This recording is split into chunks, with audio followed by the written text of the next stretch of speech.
Bom dia, boa tarde, boa noite, caros alunos. Eu sou o professor Fábio e a gente vai começar a nossa aula de hoje falando sobre naturalismo, só que ela vai ser um pouquinho diferente, porque num outro vídeo eu já falei um pouco das características.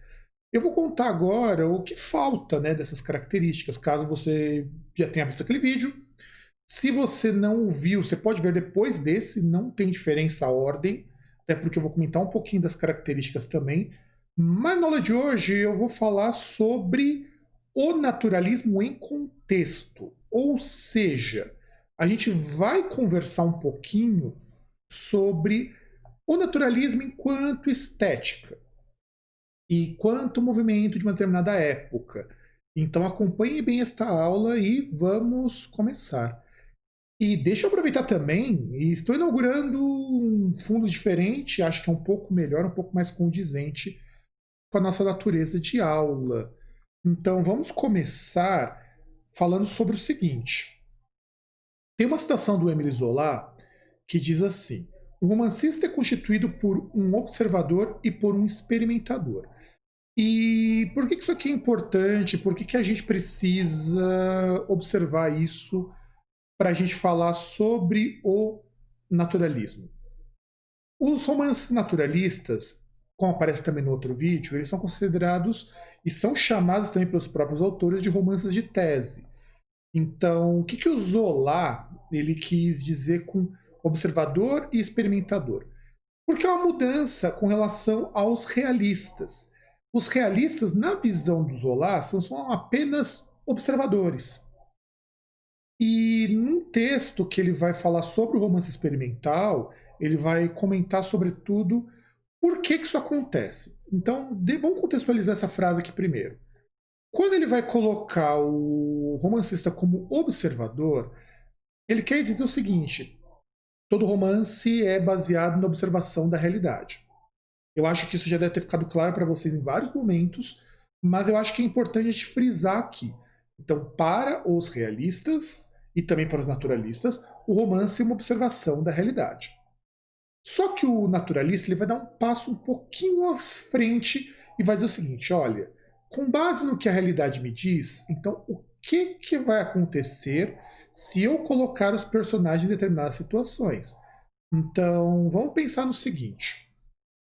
Imagine um homem que é fiel à esposa, que é cristão, e de repente é colocado com uma baita de uma mulher linda, exuberante, disposta a fazer sexo com ele. Ele vai resistir? Ele vai recusar? Isso é o experimento que os naturalistas se propõem a fazer. E o que eu acabei de comentar aqui é o que vai acontecer, por exemplo, no Curtiço. Então, a tese é o que acontece com aquele personagem se eu submetê-lo a algumas situações.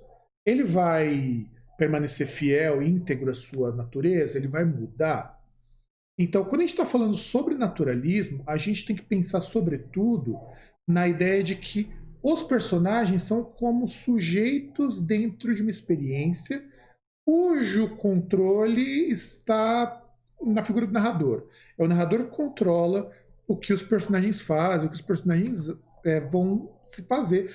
Então, por isso que ele vai dizer que o romancista ele é um observador e também um experimentador. Então, todos os romances a gente pode encarar, se você não quiser pensar na ideia do romance de tese, pense que todo romance é como se fosse uma experiência, a qual o autor, o narrador, quer te provar alguma coisa.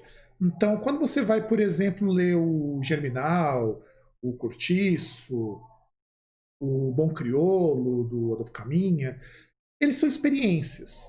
Assim como, por exemplo, quando você coloca, por exemplo, a gente vai imaginar assim experiências de física ou de química. Se você colocar, por exemplo, um pedaço de papel embaixo de um copo d'água, a água não cai. O que esse experimento quer provar? Quer provar que existe a pressão que mantém as coisas unidas. A pressão do ar é maior que a pressão da água, então por isso a água não cai, ele continua, ele veda. Mas se entrar um pouquinho de ar, a água desce. Então, quando a gente está falando sobre a ideia de que o romancista ele é um experimentador, ele é um observador, é que as experiências deles são utilizadas para comprovar teorias. E é aí que a gente vai tentar entender que teorias são essas. Falando sobre naturalismo mais especificamente, ele surge, então, na França, assim como o próprio realismo, num contexto a qual os escritores eles radicalizam algumas posições. Isso não quer dizer que sejam escritores que começam como naturalistas, depois viram realistas ou vice-versa. Não é isso. Os naturalistas eles nascem dentro do romance realista. Então, alguns autores, como René de Balzac, é um dos grandes precursores do que viria a se chamar naturalismo, mas ele não é naturalista, ele é realista. A condição humana, por exemplo, do Honoré de Balzac, é muito importante para a gente entender, por exemplo, Machado de Assis, para a gente entender Dostoiévski, porque ele analisa dentro de um contexto social. Só que esses autores já trazem uma questão experimental. Então, a postura desses naturalistas é muito mais de um experimento do que de observar a realidade propriamente dita. E ele surge porque, para os naturalistas, isso inclusive o próprio Emile Zola vai. Emily, né, na verdade, sempre esqueço que em francês é Emily. Emile Zola, ele sempre vai defender a ideia de que os realistas não são realistas o suficiente. Só que ele não vai se opor aos realistas ou vai bater de frente. Ele vai considerar, inclusive, que o realismo é base do que ele está falando. Ele vai se opor aos românticos. A briga deles é contra os românticos, que os românticos vivem em ilusões. E aí que a gente tem que pensar um pouquinho o que é a realidade para o naturalista. O naturalista, ele entende que existem as ciências para explicar a realidade. Mas a realidade já está ali. Ninguém precisa explicar a realidade para que ela aconteça. As leis científicas, as proposições científicas, elas existem justamente para que a gente entenda como o mundo natural funciona. Então, por exemplo, por que existe a genética? A genética não é para dizer que as coisas funcionam daquele jeito por causa da genética. É a genética que vai analisar a realidade e vai nos explicar como que isso funciona. Não à toa, os naturalistas, os escritores principalmente, são muito fãs de cientistas, de médicos principalmente. Porque a medicina começa a entender que o funcionamento do corpo humano interfere em muitas coisas que a gente faz. E isso é fato. Então, antes mesmo da psicanálise surgir, e a psicanálise meio que mina um pouquinho o que os próprios naturalistas defendiam, há condições médicas que vão influenciar em comportamentos. Então, quando o médico ele vai dizer que por conta de algum desequilíbrio, que muitas vezes você herda dos seus pais, você vai ter problemas no futuro. Então, o naturalista ele enxerga o seguinte, que toda a realidade precisa ser analisada à luz da ciência. Isso sem exceção. E que não dá para você e tentar entender o mundo igual os românticos entendiam, por meio dos artificialismos. Então, por que eles combatem tanto essa questão do artificial, do artificialismo do romântico? Porque na ideia, na concepção dos realistas, dos naturalistas, a realidade é um tipo de construto que precisa ser melhor avaliado dentro da própria ciência. Não pelo que você idealiza, não pelo que você imagina. Tanto é que, em alguns pontos, o próprio Zola vai dizer que os realistas perderam a mão. Porque eles começam a trabalhar com um lado mais imaginativo. E eu imagino que os naturalistas franceses falariam de Machado de Assis, que foge completamente da escola do próprio realismo sem deixar de ser realista. Ele consegue reinventar algumas coisas. E aí, então, vai acontecer isso. Os naturalistas, eles vão dizer que tudo que você retrata na realidade seria possível no mundo real, só que quem controla essas variáveis é o próprio escritor. E, mais uma vez, aquele conceito do experimento. Quando você faz um experimento para comprovar uma teoria, seja, por exemplo, quando você vê aquelas experiências que tem na internet, na minha época era no mundo de Bikman, mas enfim, quando você vai pensar, por exemplo, na internet, você vê alguns canais do YouTube que fazem experimentos e que você reproduz na sua casa para ver eles funcionando, o naturalismo é isso. Então, eles vão reproduzir teorias sociais, inclusive teorias bastante importantes na nossa história, inclusive algumas até bastante problemáticas, por assim dizer. Então, a gente vai entender quando que surge então esse movimento. O movimento naturalista ele surge na segunda metade do 19. Ele surge um pouco depois do realismo.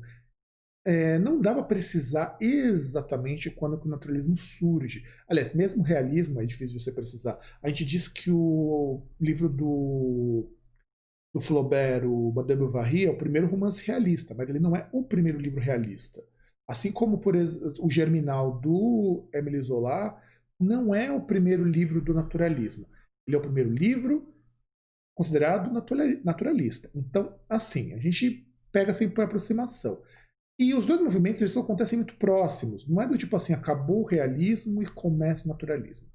Na verdade, o realismo continua e o naturalismo surge como se fosse um irmão dele, se quiserem entender assim. Então, quando a gente está falando de naturalismo, ele começa, a ideia do naturalismo, primeiro com a publicação da Origem das Espécies, do Charles Darwin, em 1859, ou seja, já estamos na segunda metade do 19. E o Darwin, ele se questionava, quando ele escreveu a Origem das Espécies, como que os animais eles chegam onde eles estão. Existia uma corrente do Lamarck, se eu não estou enganado agora, eu não me fugiu o nome do autor, porque a gente vai falar de um outro também que é tão importante quanto. Ele atribuía muito a ideia de que os animais eles utilizam as coisas, então, por exemplo, eles desenvolvem músculos, chifres, bicos, pelo uso, pelo não uso. Então, o que usa desenvolve, o que não usa atrofia, e isso que faz com que as espécies elas continuem. Sem contar as teorias criacionistas, de que os animais sempre foram do jeito que foram. E que o Darwin foi lá observar? Ele observou que, na verdade, os animais eles mudam de acordo com as suas necessidades e que essas mudanças elas são aleatórias. Então, ele fez isso pesquisando uma mesma espécie de ave que tinha bicos diferentes de acordo com o tipo de alimentação que ela precisava. Então, por exemplo, em um determinado lugar, essa ave tinha o bico um pouco mais grosso e mais curto, porque lá a comida disponível eram castanhas, eram nozes, que são mais duras, precisam de mais força para serem destruídas. Já essa mesma ave, no lugar onde você tinha mais flores, tinha o bico mais alongado para sugar o néctar, para poder sobreviver das flores. Então, ele vai entender que essas mudanças elas são aleatórias. A ave não nasce daquele jeito, o animal não nasce daquele jeito. Então, ele vai estudar e vai mapear por semelhança. Isso muito antes da gente conseguir geneticamente sequenciar isso. Depois, com a genética, ficou mais fácil você sequenciar isso, mas antes ele percebia pela própria anatomia. Então, os seres eles nascem adaptados ao meio. Com os que conseguem se adaptar melhor, eles vão progredir. E os que não conseguem vão fatalmente sucumbir. Ele não vai dizer que esses seres são mais fortes ou são mais fracos. Prestem atenção nesse recado aqui. O Darwin ele dizia o seguinte, que os seres melhor adaptados sobrevivem. Não necessariamente eles são os mais fortes, eles são os melhor adaptados. Mas daqui a pouco, professor Fábio, não é a mesma coisa? Não é. A questão de força ela é muito mais um critério nosso, que classifica as coisas entre fortes e fracos, do que natural. O Darwin ele entendia que as espécies elas vão ter, desde o seu nascimento, algumas características que vão surgir. E esse surgimento ele não é controlável. Quer dizer, na verdade ele é controlável. A gente força um pouco hoje essa evolução quando a gente faz cruzamento de espécies, mas isso não se pensava desse jeito na época que o Darwin escreveu. Não que isso nunca existiu. A gente consegue, por exemplo, gado de melhor qualidade fazendo esse cruzamento forçado. A gente consegue raças de cachorro específicas ou raças de cachorro melhoradas por melhoramento genético artificial, que tem tudo a ver com a ideia do Darwin de pegar os melhores caracteres. A gente já fazia isso. Só que o Darwin, ele viu que na natureza isso também ocorre. É claro que ele não vai atribuir isso que nós fazemos à evolução. A gente que vai depois entender que o processo é o mesmo. E aí, então, com base nisso, ele escreve o seu livro Origem das Espécies. Então, quando eles vai dizer que os melhor adaptados sobrevivem, ele diz que aquele que consegue uma característica que funciona melhor para aquele ambiente. Pode ser que em outro ele não conseguisse sobreviver.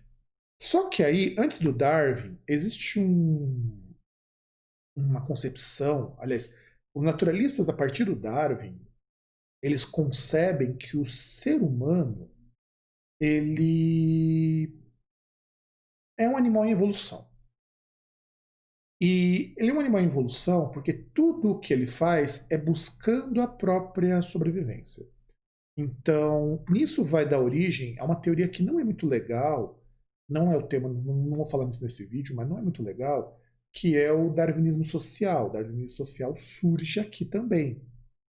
Não é legal, não é interessante, mas só para a gente trocar em poucas palavras, a ideia do darwinismo social, ela pondera que o ser humano, existem aqueles que são mais fortes e aqueles que são mais fracos. E a gente tem que privilegiar aquilo que é mais forte. E se você parar para pensar, quem que vai ser sempre o mais fraco nessas teorias? Não é um homem branco, europeu, de olho claro e cabelo liso. Vocês podem ter certeza disso. O darwinismo social, inclusive, não tem nada a ver com o Darwin, mas os naturalistas eles se aproximam muito desse darwinismo social.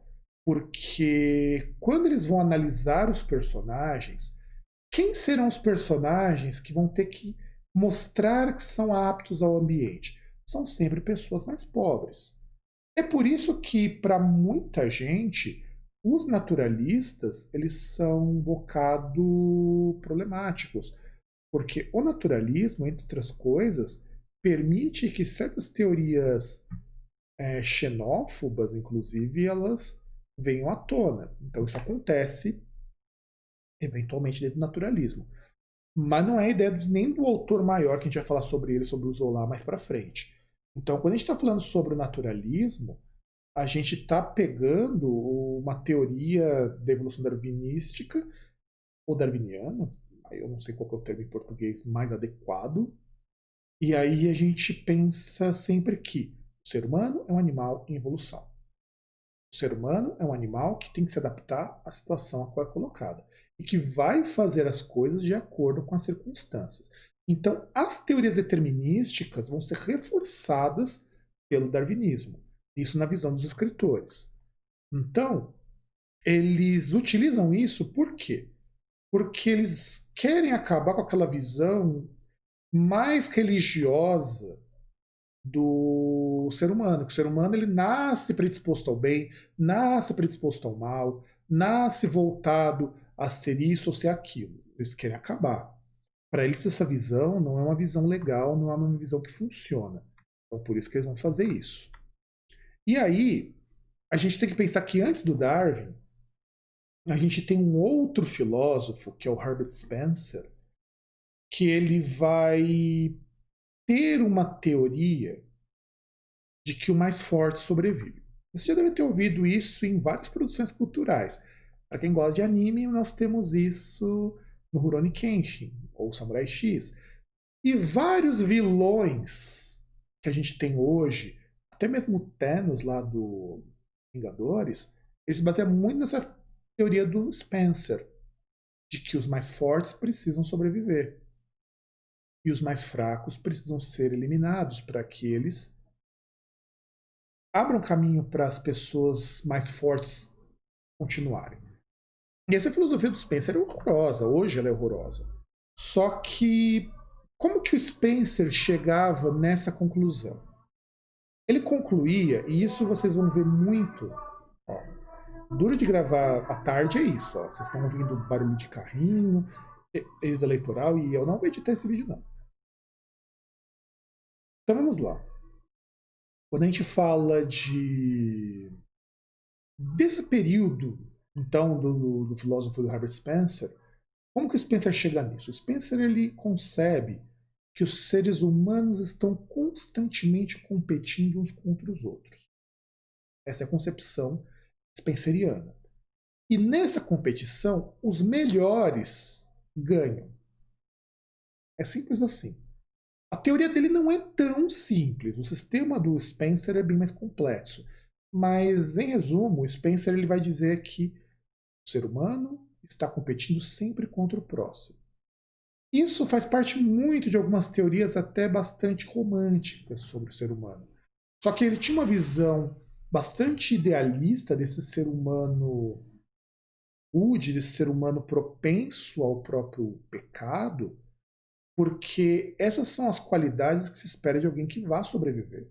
Então, dentro da ótica do Spencer, a gente segue a moral até onde a moral nos é conveniente. E notem que isso vai aparecer nos romances do realismo, do naturalismo. No realismo ele não é abordado assim. Então, quando a gente se baseia muito na ótica do Spencer, a gente está pensando sobretudo na ideia de que o ser humano como indivíduo ele tende a tentar sempre conseguir uma vantagem em cima do próximo. E se ele consegue, ele progride, ele continua. O realismo ele vai um pouquinho diferente nessa concepção, porque ele começa a enxergar as pessoas como um grupo. Então, dentro daquele grupo, a pessoa precisa ser mais forte para que ela continue como parte daquele grupo. Senão ela está fadada a ser destruída, está fadada a morrer, está fadada a não continuar. Então ele vai mudar um pouco essa noção e levar um pouco mais perto do Darwin. O Darwin ele analisava as coisas muito como um grupo. Os indivíduos não evoluem sozinhos. O Darwin era muito da questão do grupo. E aí, vamos agora falar dos autores. Nós já falamos muito do contexto, expliquei um pouco como que as coisas chegaram onde chegaram. E vamos falar dos autores. Eu escolhi um por país. Um na França, um em Portugal e no Brasil. O movimento, claro que teve muito mais autor, tem muito mais obra importante que vai ficar de fora. Por exemplo, eu não vou falar do Adolfo Caminha, eu não vou falar de outras obras brasileiras, não vou falar também de outros naturalistas franceses, porque muita coisa é parecida. Eu vou falar do que é mais importante para nós aqui. Então vamos começar na França com o Émile Zola. O Émile Zola, ele é considerado o precursor do naturalismo, ou pelo menos aquele que fundou as suas bases. Então, dentro da obra naturalista, o que o Zola ele começou a pegar? Ele pega a noção do darwinismo, lá, ou pelo menos as teorias de Darwin, ele junta com a teoria evolucionista, que é a teoria do Darwin de fato, mas há outras teorias evolucionistas junto, e ele vai também pegar o determinismo. O determinismo científico não é uma teoria darwiniana. É uma teoria muito mais próxima do Spencer, embora o determinismo científico diz que dentro de determinadas leis algumas coisas não podem ser alteradas. Então, por exemplo, quando você tem forças naturais que não se alteram. Então, isso que o Zola vai propor. E o Zola ele vai escrever o primeiro romance de tese. Então, quando ele escreve Germinal, ele escreve o primeiro romance de tese, na qual ele vai colocar os mineiros dentro de um buraco na terra, dentro de uma mina, né? É meio redundante falar isso, e vai fazer com que eles comecem a sentir o peso de toda a opressão desses trabalhadores, quando o Etienne entra ali, ao ponto de que eles vão futuramente buscar os seus patrões e vão matá-los. Porque a única maneira de se conseguir a liberdade é destruindo, acabando com a burguesia. É uma burguesia que não trabalha. Inclusive, mesmo o naturalismo se tornando uma coisa bastante elitista, o Zola tinha um posicionamento muito interessante para trabalhadores. Então, eu acho o Zola interessantíssimo porque muito da estética naturalista surge com ele, mas ele também tem um lado de crítica social, coisa que muitas vezes o próprio naturalismo ele esquece disso. Os autores do naturalismo, a obra naturalista se esquece disso. E como não pode deixar de ser, em Portugal nós não tivemos exatamente um movimento naturalista tão bem estruturado quanto a gente vai ter no Brasil, quanto a gente vai ter na França e eventualmente em alguns outros países da Europa. O maior representante do naturalismo em Portugal é também o maior representante do realismo em Portugal, que é o Eça de Queiroz. Ou Eça, eu acho que em português de Portugal se fala Eça.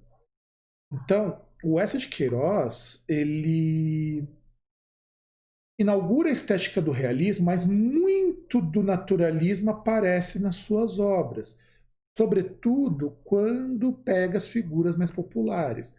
No Primo Basílio, por exemplo, você tem uma empregada que é extremamente invejosa, extremamente rancorosa, e ela o é porque ela foi maltratada durante toda a infância, ela foi muito judiada pelos patrões, ao ponto de ela criar um sentimento de raiva e de inveja. Então, ele vai utilizar as teorias naturalistas para explicar por que, que os mais pobres sucumbem a esse tipo de visão. Então, para o Eça de Queiroz, é muito importante o cientificismo, pelo menos uma parte considerável das obras dele, sobretudo porque, como ele tem muita influência de literatura francesa, ele vai acompanhar a literatura francesa. Quando ele traz para Portugal o realismo, ele já traz o naturalismo que já estava também ocorrendo ali. Então, não é por acaso que as obras realistas dele também têm esse lado naturalista. E por último, mas não menos importante, o Aloysio Azevedo, que é o maior nome do nosso naturalismo, porque também é influenciado pelo Émile Zola. E o Aloysio Azevedo, ele utiliza a estética do naturalismo para falar de temas que a literatura brasileira não abordava antes. Então você vai ter a miséria, somente a miséria material, porque são sempre pessoas muito pobres que são afligidas pela miséria. A homossexualidade aparece no Cortiço, aparece em obras dele, mesmo no Mulato também aparece um pouquinho. O preconceito de todo quanto é tipo. Então, o preconceito de cor, o preconceito de gênero sexual, o preconceito contra minorias, isso ele aborda, porque faz parte do comportamento da massa. E ele tinha muito uma visão de reformar a sociedade. Nisso ele era muito parecido com os realistas. Só que ele enxergava a realidade por um olhar muito mais científico. Então, quando, por exemplo, a gente pega o Cortiço, os personagens agem daquele jeito porque o Cortiço é um cenário que leva as pessoas a serem assim. Por isso que muito autor, no teórico, aliás, considera o Cortiço como um personagem próprio. Além disso, o Aloysio Azevedo ele também tem críticas ao governo, à burguesia. Só que essas críticas, elas não aparecem do tipo assim, que eles são os responsáveis por tudo isso, como vai acontecer no Machado de Assis, mas sim que eles são fruto de um processo que permite que eles sejam a burguesia que são. Tanto que, por exemplo, quando o João Romão enriquece, ele não consegue se sentir parte da sociedade burguesa porque ele não tem os mesmos hábitos. Ele precisa se aburguesar para ser um membro daquela elite. Então, basicamente, classe. É isso que explica um bocado sobre o naturalismo. Eu espero que vocês tenham entendido, que vocês tenham compreendido, se não o básico, mas pelo menos o que é importante nesse contexto. Caso vocês precisem, eu recomendo que vocês revejam um pouquinho sobre o realismo. Vamos fazer algumas comparações. Tem vídeos aqui também sobre o realismo. Recomendo que vocês revejam, se vocês já viram, o vídeo sobre as características, porque isso aqui é basicamente para explicar o mais básico dentro do realismo. Então, naturalismo. Então, eu vou ficando por aqui. Espero vocês na nossa próxima aula.